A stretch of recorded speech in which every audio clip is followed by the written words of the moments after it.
Assalamualaikum warahmatullahi wabarakatuh.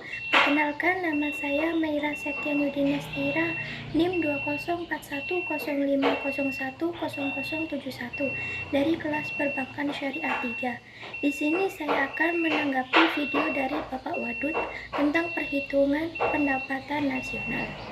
Yang pertama yaitu pengertian pendapatan nasional.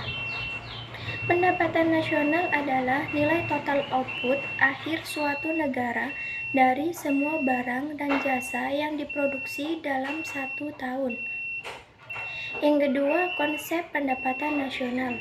Konsepnya ada 6, yaitu produk domestik bruto, produk nasional bruto, produk nasional neto, pendapatan nasional neto, pendapatan perseorangan, dan pendapatan yang siap dibelanjakan.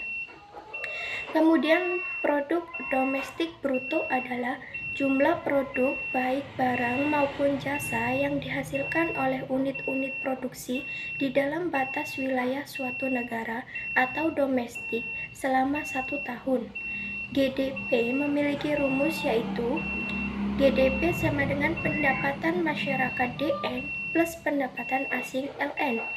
Selanjutnya, produk nasional bruto adalah nilai produk baik barang maupun jasa yang dihasilkan oleh penduduk suatu negara selama 1 tahun, termasuk yang dihasilkan oleh warga negara tersebut di luar negeri.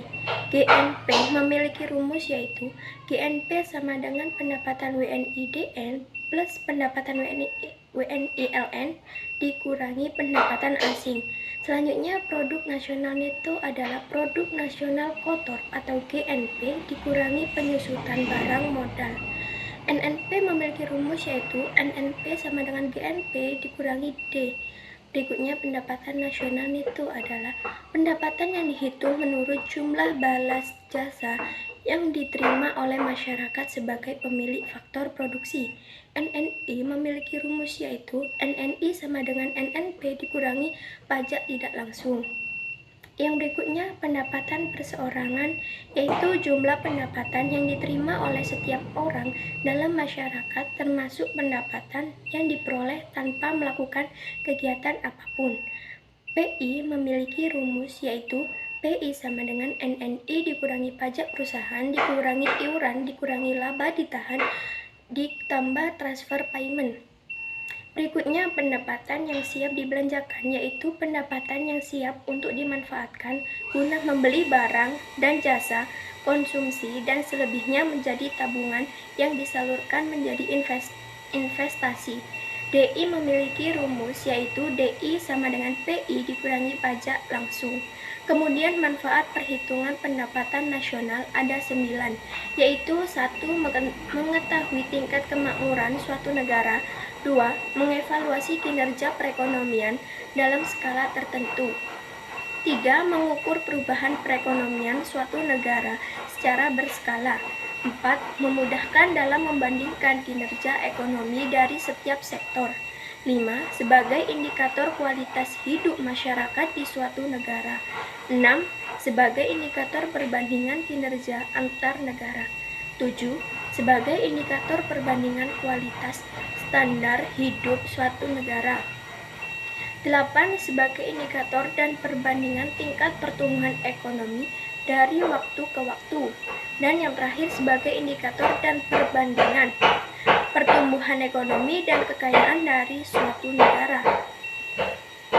Selanjutnya, macam-macam metode perhitungan pendapatan nasional ada 3, yaitu 1. Pendapatan nilai produksi. 2. Metode pendekatan pendapatan. 3. Metode pendekatan pengeluaran. Berikutnya, pendapatan nasional dalam perspektif Islam ada 4, yaitu 1. Pendapatan nasional harus dapat mengukur penyebaran pendapatan individu rumah tangga. 2. Pendapatan nasional harus dapat mengukur produksi di sektor pedesaan. 3. Pendapatan nasional harus dapat mengukur kesejahteraan ekonomi Islam. 4. Perhitungan pendapatan nasional sebagai ukuran dari kesejahteraan sosial Islam. Dan yang terakhir yaitu sumber-sumber pendapatan nasional dalam ekonomi Islam. Antaranya adalah infak, zakat, sedekah, wakaf, dan ghanimah. Sekian dari saya. Wassalamualaikum warahmatullahi wabarakatuh.